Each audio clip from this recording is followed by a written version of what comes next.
Before drones, before tanks, and long before gunpowder, terror on the battlefield often came not on horseback but on four legs. In the dust and chaos of Rome's wars, a shadow streaked across the lines of men and steel, a beast bred for war.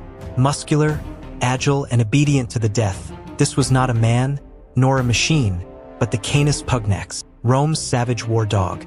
Unlike pets or hunting companions, the canis Pugnax was a living weapon, engineered through centuries of breeding, molded into a beast as feared as any sword or spear.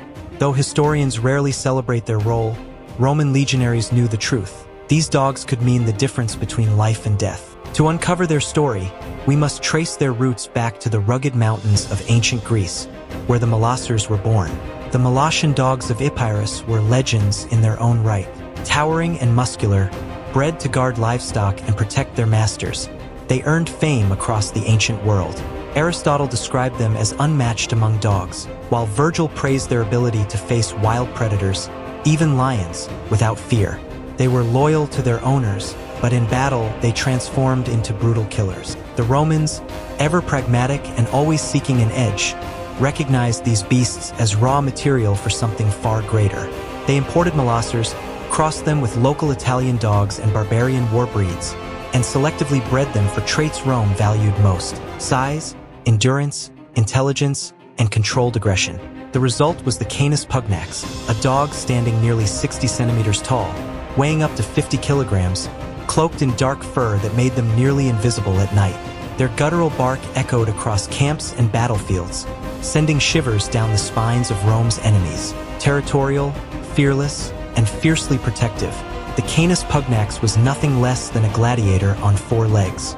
Grown from duels into grand theaters of violence, canis Pugnax dogs were unleashed into arenas, starved beforehand to sharpen their frenzy, and pitted against condemned criminals, unarmed slaves, or wild animals shipped from the corners of the empire: lions, bears, and monstrous boars. The audience roared as these dogs tore into flesh, embodying the empire's obsession with death as entertainment. Some became so infamous that they earned names, ovations, and the same notoriety as human gladiators. But Rome soon realized that their greatest value lay not in the circus, but on the battlefield. As the empire expanded, Roman legions encountered enemies who also wielded war dogs. Celtic, Scythian, and Germanic tribes unleashed packs of ferocious animals into battle. These beasts hurled themselves at Roman shields, clawed at soldiers' legs, and defended their fallen masters with savage devotion. Rome saw the danger but also the opportunity. They refined the canis Pugnax once more, breeding them for greater aggression, speed, and endurance. Yet the Roman difference was not just physical, it was tactical.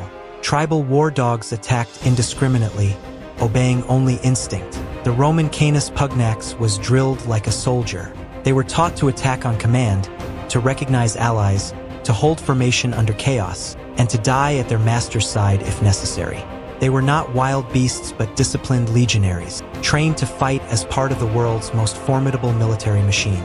Their training was as rigorous as that of human recruits. They learned to distinguish the sense of comrades from foes, to ignore the deafening clamor of battle, and to remain focused on precise commands. They marched alongside soldiers for up to 35 kilometers a day, carrying small packs of food, messages, or medical supplies strapped to their backs. At night, they served as sentries, detecting danger long before human eyes or ears could. Inside fortified camps, they guarded supplies, watched prisoners, and patrolled perimeters. In hostile regions like Germania or Dacia, where ambush was constant, these dogs were often the first and last line of defense. Though Roman chroniclers rarely mention them in detail, fragments of history reveal their impact. At the Battle of Vercelli in 101 BC, the invading Cimbri used dogs to guard their camps, and Roman sources noted their ferocity, fighting even after their masters had fallen. During Caesar's campaigns in Gaul and Britannia, tribal war dogs again appeared, leaving a lasting impression on Roman soldiers. Rome's response was simple: integrate their own canine warriors into detachments across frontier provinces. Their presence was not symbolic but tactical, as carved into the column of Marcus Aurelius, where dogs are shown alongside legionaries in scenes of war.